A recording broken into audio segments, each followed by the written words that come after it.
It's Friday, October 7th, and for cannabis advocates, it's high time. We start here. After generations of prosecutions, President Biden announces an overhaul in how the federal government treats marijuana. No one should be in jail just for using or possessing marijuana. What this blunt executive action means for pot farms and pot smokers. A serial killer is still on the loose in Central California, and good luck trying to catch this. There's a bit of a subtle bounce in this person's stride, the way that they walk. Some communities are concerned they're being targeted.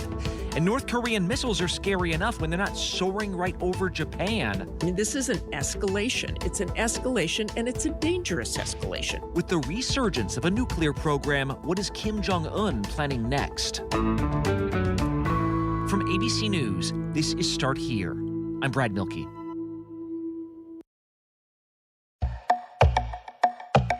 In the middle of a midterm election year, there are very few big pieces of legislation that are going to move forward. If you do something big on immigration or marriage equality, congrats, you just gave a ton of challengers fresh ammunition with which to sway waffling voters. The average lawmaker says better just to stick with the status quo. The President of the United States, though, is under no such constraints. No one's voting on his job for 2 more years. And this year already, President Biden has moved forward with big, ambitious executive actions. We've wound down pandemic relief programs like the ones on unemployment insurance and small businesses. It's time we do the same thing for student loans. Remember, he single-handedly canceled student debt for millions. Well, yesterday, he dropped another announcement with absolutely profound implications for this country. He said marijuana is no longer a reason for any American to have a criminal conviction on their record. As I said when I ran for president, no one should be in jail just for using or possessing marijuana. It's already legal in many states. There are thousands of Americans who have been arrested by the federal government for simple marijuana possession when you're caught by the feds holding an amount just for personal use. Well, now, every one of those convictions, he says, is about to be pardoned. Let's start the day with ABC's Alex Perche, who is covering marijuana policy before even this announcement. He's based in D.C. Alex, can you just walk me through what Biden says he's going to do here? Okay, so 2 big things about this announcement, Brad. The president is now pardoning all prior federal offenses of simple possession of marijuana. The other thing Biden's doing is he's asking HHS and DOJ to review expeditiously how marijuana is scheduled under federal law. Now, what's interesting about this is this actually puts him a step closer, Brad, to fulfilling a campaign promise to decriminalizing marijuana. But also, one of the things that you kind of alluded to in the intro there is the timing on this right before these midterm elections. And so there are certainly some that are pointing this is Biden looking for another win. Can you explain to me what the scheduling thing is? Because I know it sounds like it's a calendar invite. That's not what it is, right? What is the deal with the scheduling? No, definitely not a calendar invite. So basically, there are different classes that offenses kind of fall into, and based off of those, there's a certain set of guidelines by which you are punishable under, right? And so marijuana had been looked at the same way as heroin and fentanyl. And right now, the president is saying that makes no sense to classify it as the same, especially whenever we're seeing this wave of states either decriminalize or just fully legalize the use of medical and recreational marijuana. It's the end of this prohibition era that we've been in New Jersey. The thing about this, Brad, is that while states have been doing this, it's still illegal federally. And so it's been like this kind of gray area, right? And so you certainly have states like California and Colorado and even Washington state where, I think the vast majority of residents aren't worried about being prosecuted for simple possession. It's legal to smoke marijuana in New York, but the problem is transporting that marijuana back to New York. Of course, you cannot do that. Federal law prevents it. In other parts of the country where maybe the law isn't as fortified or isn't as strong, there's still some concerns as to, okay, well, what happens if you're stopped by federal law enforcement or federal agency and you have possession? So this kind of gets at that. But the other thing, and we were talking about the scope of this decision, We're not looking at millions of people that are basically going to be pardoned here, right? Right. I was going to say, everyone on Twitter yesterday was like, "Oh my gosh, weed is legal everywhere," and like that's not the case. That's not the case. And so the guidance that we're getting from the administration, they're already saying right now there are no individuals currently in federal prison solely for simple possession of marijuana. So keep that in mind, number one. But also, this executive action is going to benefit about 6,500 people with prior federal convictions, and then thousands of others charged under DC's criminal code. But what it does do for these 6,500 people with prior federal convictions, it makes them eligible for certain government loans, certain business funding, but it also serves as a signal to other states. I'm calling on all governors to do the same for state marijuana possession offenses. The president now pushing on other governors that haven't decriminalized, that haven't legalized marijuana in their states to follow the lead of the feds right now and create some sort of chain reaction.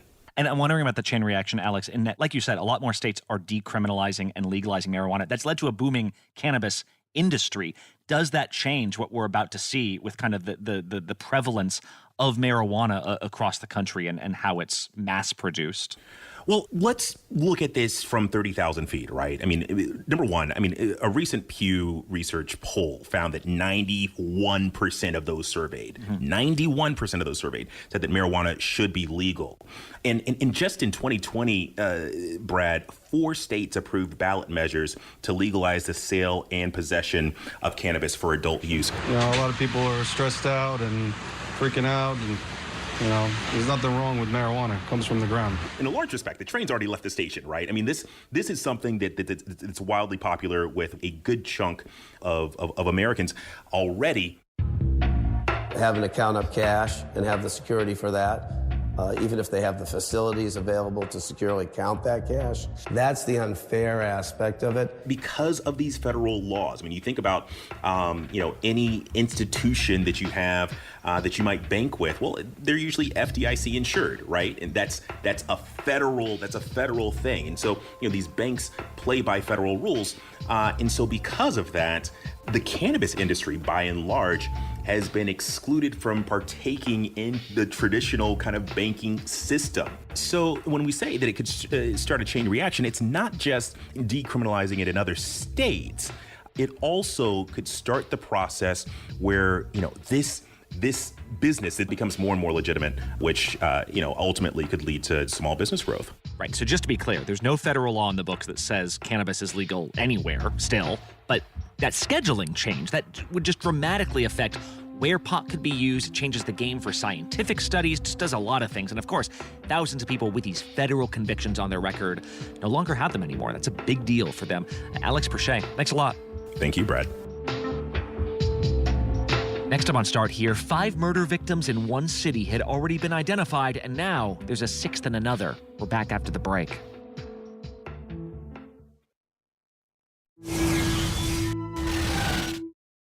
This is ABC News Live. The crush of families here in Poland. At refugee centers in Putin's Russia. On the ground in Ukraine. Close to the front line. Here at the White House. Destructive Cat 4 storm. Here along I-5. Boston is in the bullseye. Let's go. We made it. ABC News Live, America's #1 streaming news. Anytime, anywhere. Streaming 24/7 straight to you for free. Thank you for making ABC News Live America's #1 streaming news.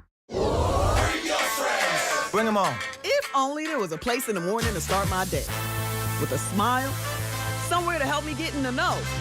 A place as spectacular as, well, me. I think we might know a place, right, guys? Bring your friends. Oh, wait, there is. Good morning, America. GMA, 7A, every day. Boom, boom, boom. Good morning, Michael. Good morning, Robin. Good morning, America. How are you? Boom. Now that's how you start your day, people. All right, here we go. You ready? Let's do it. Yes, it's the show America wants and America needs right now. This is What Would You Do? Let's go. How are you? How cute. Yes. So what will you be watching Saturdays on ABC News Live? What would you do? Hey, I guess I just found out. The What Would You Do Marathon, 12 to 6 Eastern, every Saturday on ABC News Live. My favorite show. As of today, in a big way, we have inaugurated abcnews.com. A lot has changed in our world since Peter made that announcement. But what hasn't changed is the commitment to groundbreaking reporting and innovation at abcnews.com. And here's to everything ahead.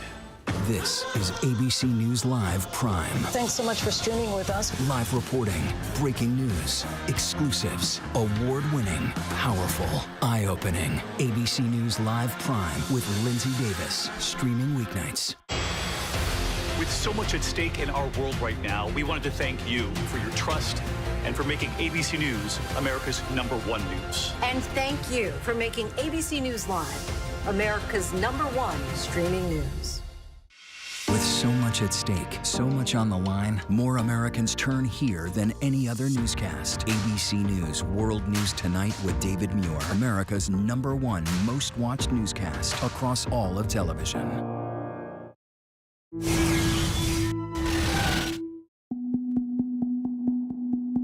In California this week, we saw a worrisome case become a heartbreaking one. An 8-month-old baby girl, her parents, uncle, all seen placed in a truck. For the suspect, what he did was cowardly. There is no honor in taking a 7 to 8-month-old, right? It's a little baby. In Merced, California, police said a family was kidnapped in broad daylight. On surveillance footage, you can actually see 2 of them being led out of the family business with their hands zip-tied. My husband is a very peaceful and calm person. We don't have any clue that why they kidnapped them.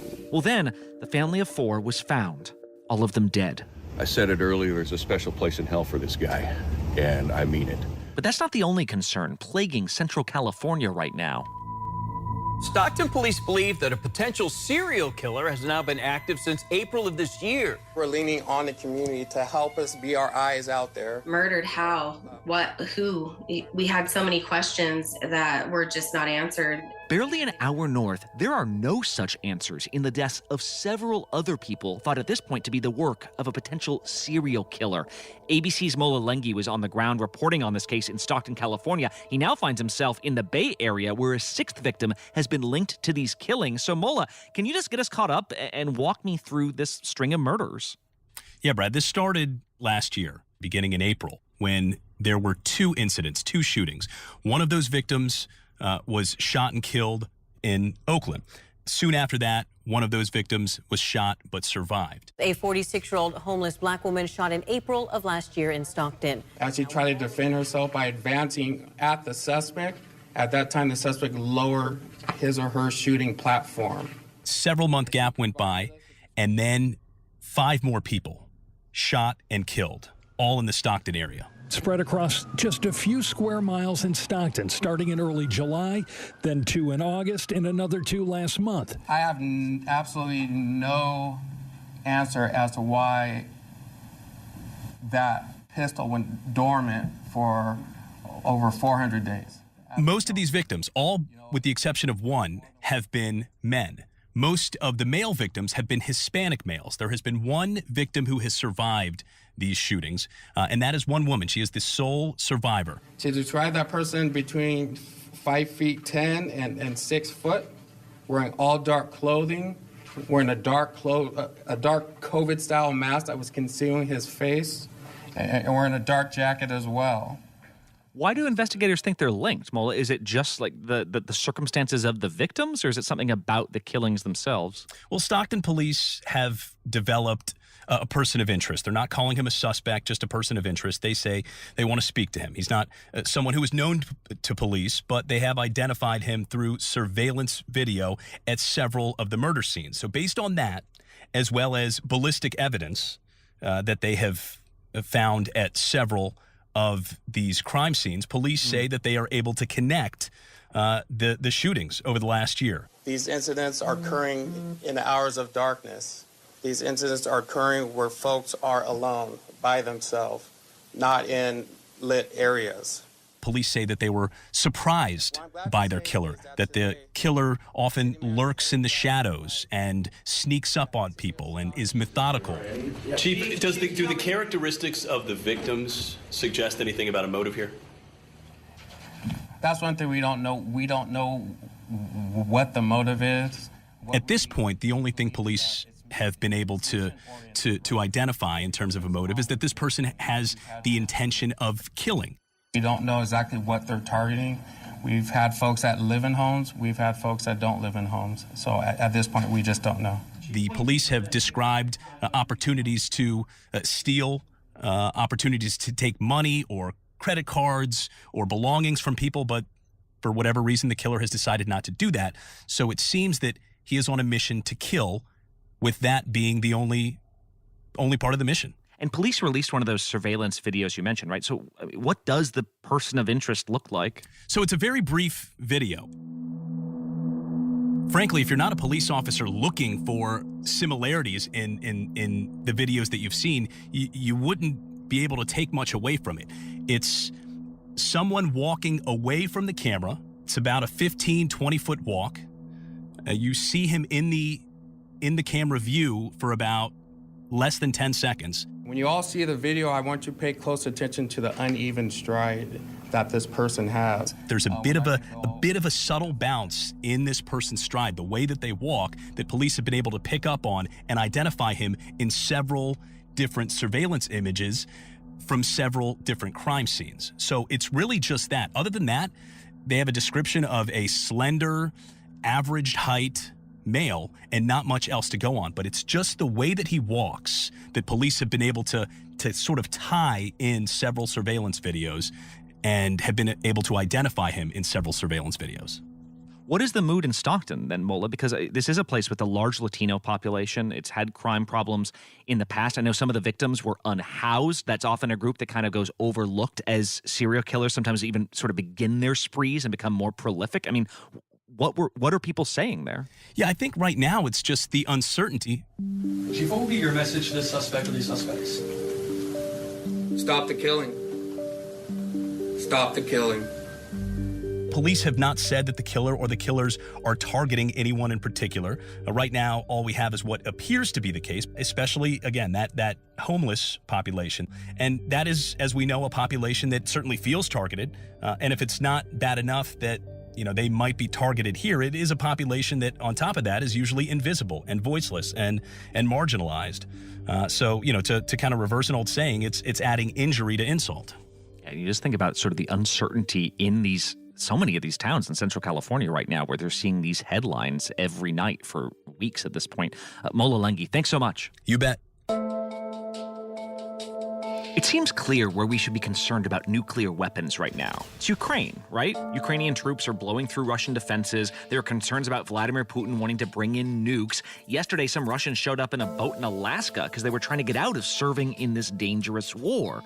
But over the last several days, North Korea has been firing more and more ballistic missiles. A couple days ago, 2 of those missiles flew right over Japan. President Biden speaking with Japan's prime minister today, a day after North Korea launched a ballistic missile over the island. They splashed down just outside Japan's territorial waters. This was all while an American aircraft carrier was in the region for drills with South Korea and Japan. And then, if that weren't enough, North Korea fired 2 more missiles. None of them have nuclear weapons attached to them, at least not yet. ABC's chief global affairs correspondent Martha Raddatz is with us. Martha, I know Kim Jong-un doesn't like to be thought of as irrelevant, but how dangerous were these launches? What do they tell us? Well, you're exactly right. He's always looking for attention, and he hasn't gotten much lately because everyone's been focused on Ukraine and Russia. But this is his old playbook. This is what he does when he wants the world to notice him.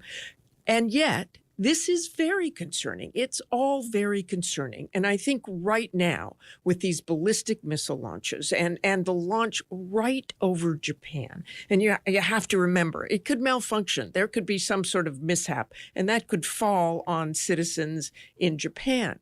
But what you've got going now is a tit for tat. You've got the North Koreans launching these ballistic missiles. Then you've got the show of force from the U.S. and South Korea. And then Kim Jong-un coming right back at you. What was the response from other countries in the region and from the U.S., I guess, because we have military there as well, right? Well, we had an aircraft carrier, a battle group in the region a couple of days ago. And when this started, they sent it right back, the USS Ronald Reagan aircraft carrier battle strike group. And that has cruisers and destroyers and all kinds of warships. And they are going to continue to do these exercises with South Korea, Japan, to show force. We've got the USS Chancellorville from the strike group, which is a guided missile cruiser, and then the USS Benfold, which is a guided missile destroyer. I mean, this is an escalation. It's an escalation, and it's a dangerous escalation. It's not like he's pointing a nuclear weapon at the United States right now. These are missile tests. But I think next step, a nuclear test. And that would really concern the world once again, because it means that Kim Jong-un, who has not done that for 5 years, has held off from those nuclear tests. If he does it again, we're back to square one with him. Yeah, how high is the threat once he starts moving further forward with the nuclear program? The concern is real. It's easy for us to say, oh, that's just Kim Jong-un up to his old tricks, but these are pretty serious, very serious tricks. We know that he has an intercontinental ballistic missile that he could reach the United States and nuclear warheads that are probably ready to put on those. That is a huge bargaining chip for Kim Jong-un. Do we think he's going to point one of those next week at us and launch a nuclear weapon? No, we don't. But it's a huge step, and one that he has been warned again and again, and nothing has worked. I mean, look back and see what Donald Trump did. They were writing love letters to each other. Got him nowhere. Got him absolutely nowhere. So all this time, when people have tried to figure out what to do with Kim Jong-un, he's just making improvements on his nuclear weapons and the delivery systems. Right, and just extra worrisome when you're not quite sure what Kim Jong-un wants to do in this moment. Still one of the people in the world that the U.S. intelligence services know the least about as far as intentions. Martha Raddatz, thanks a lot. You bet. All right, one more quick break. When we come back, you thought they got mad when you wore shorts to the Vatican. They really don't like when you start throwing the art. One last thing is next.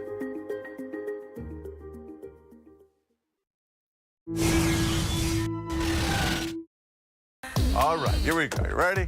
Let's do it. Yes, it's the show America wants and America needs right now. This is What Would You Do? Let's go. How are you? Yes. So what will you be watching Saturdays on ABC News Live?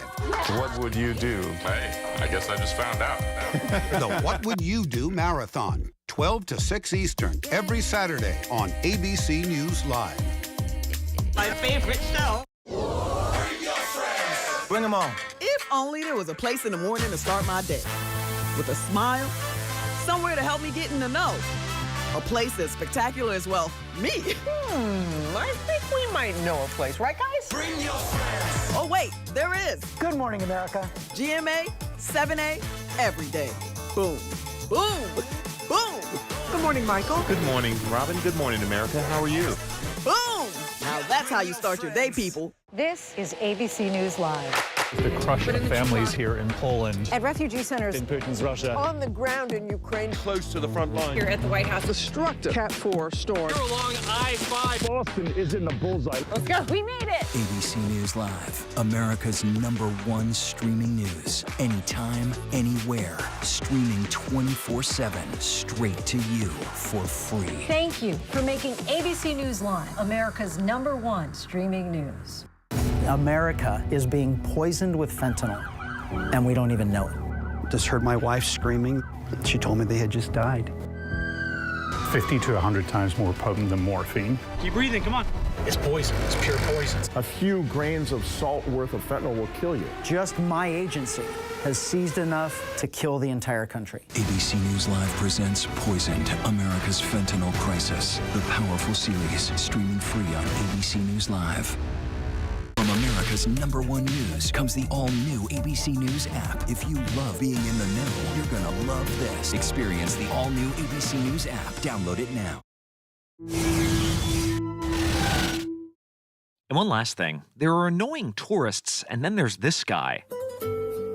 This week at the Vatican, security guards came face-to-face with an American man who loudly asked to see the Pope himself. When he was told that's not going to happen, he grabbed the nearest things he could and threw them to the ground. And since he was in the famed Museo Chiaramonti, these happened to be a pair of 2,000-year-old busts. It is unclear how the man was able to throw these sculptures down, as they are normally anchored to their platforms. However, a tour guide was able to prevent him from destroying a third. Authorities say the busted busts aren't their most prized pieces, and they weren't too badly damaged. One does now have a broken nose. But this is only the latest example of tourists behaving badly in the Eternal City.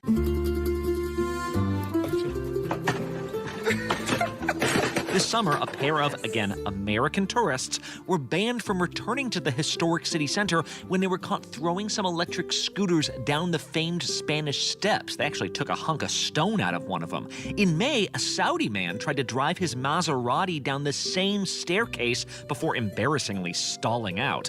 Up in Venice, the city councils began charging day trippers a few euros each for the right to picnic there, since the city's spending so much money cleaning up after them and not getting much in return. I think that this will help to protect the city of Venice. Floods of tourists cannot come. There are bigger concerns within the halls of the Vatican Museum, though. In a facility chock full of literally priceless artifacts, what's to stop the next person from destroying something? They got incredibly complex camera surveillance systems, but before the pandemic began, security guards were already voicing concerns about how quickly they could step in among thousands of tourists to protect the art. Now, tour guides and art experts alike are worried that barriers could be inevitable unless, of course, the next would-be vandal is stopped by divine intervention. Even if you don't believe in the God who might oversee a particular museum, do you really want to test them? Start Here is produced by Kelly Therese, Jen Newman, Brenda Salinas Baker, Madeline Wood, Vika Aronson, Iru Ekpanobi, Cameron Chertavian, and Tara Gimbel. Ariel Chester is our social media producer. Josh Cohan is director of podcast programming. I'm our managing editor. Liz Alessi is the head of ABC Audio. Thanks to Lakia Brown, John Newman, and our intern, Nania McLean. Special thanks this week to Chris Barry, Sarah Kolonovsky, Lisette Rodriguez, Alyssa Pone, Rachel DeLima, and Ely Brown. I'm Brad Milkey. See you next week.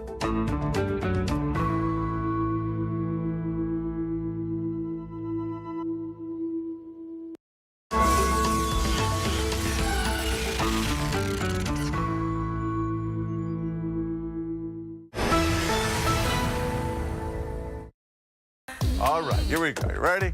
Let's do it. Yes, it's the show America wants and America needs right now. This is What Would You Do? Let's go. How are you? Can I hug you? Yes. So what will you be watching Saturdays on ABC News Live? What would you do? Hey, I guess I just found out. The What Would You Do Marathon, 12 to 6 Eastern, every Saturday on ABC News Live. My favorite show. Bring them on. If only there was a place in the morning to start my day. With a smile, somewhere to help me get in the know. A place as spectacular as, well, me. I think we might know a place, right, guys? Bring your friends. Oh, wait, there is. Good morning, America. GMA, 7A, every day. Boom, boom, boom. Good morning, Michael. Good morning, Robin. Good morning, America. How are you? Boom. Now that's how you start your day, people. This is ABC News Live. The crush of families here in Poland. At refugee centers. In Putin's Russia. On the ground in Ukraine. Close to the front line. Here at the White House. Destructive. Cat 4 storm. You're along I-5. Boston is in the bullseye. Let's go. We made it. ABC News Live, America's #1 streaming news. Anytime, anywhere. Streaming 24/7, straight to you for free. Thank you for making ABC News Live America's #1 streaming news. Ready for election night, I'm ready for debate night, I'm ready for it all. This midterms is really important. Hi, everyone. We're going to run you ragged. What would George do? We're working on it, George. We're going to make you proud. This is ABC News Live Prime. Thanks so much for streaming with us. Live reporting, breaking news, exclusives, award-winning, powerful, eye-opening. ABC News Live Prime with Lindsay Davis, streaming weeknights. America is being poisoned with fentanyl, and we don't even know it. Just heard my wife screaming. She told me they had just died. 50 to 100 times more potent than morphine. Keep breathing, come on. It's poison. It's pure poison. A few grains of salt worth of fentanyl will kill you. Just my agency has seized enough to kill the entire country. ABC News Live presents Poisoned, America's Fentanyl Crisis. The powerful series, streaming free on ABC News Live. Amber Rose Isaac was the love of my life. She went into the hospital. And then I just see Shimani is... She was as good as dead as soon as she walked into that hospital. Black women are 4 times more likely to die than their white counterparts with the same symptoms. I can't let Amber be another statistic. We need to make sure that this doesn't happen to anyone else. This fight is not over. We're doing this together, man.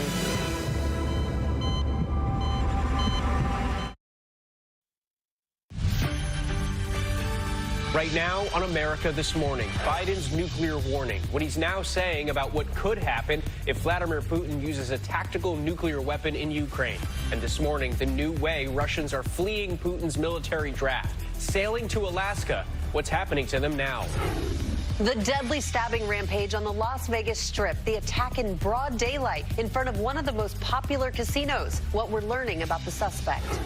Criminal charges for Hunter Biden, the potential new trouble for the president's son. Marijuana possession,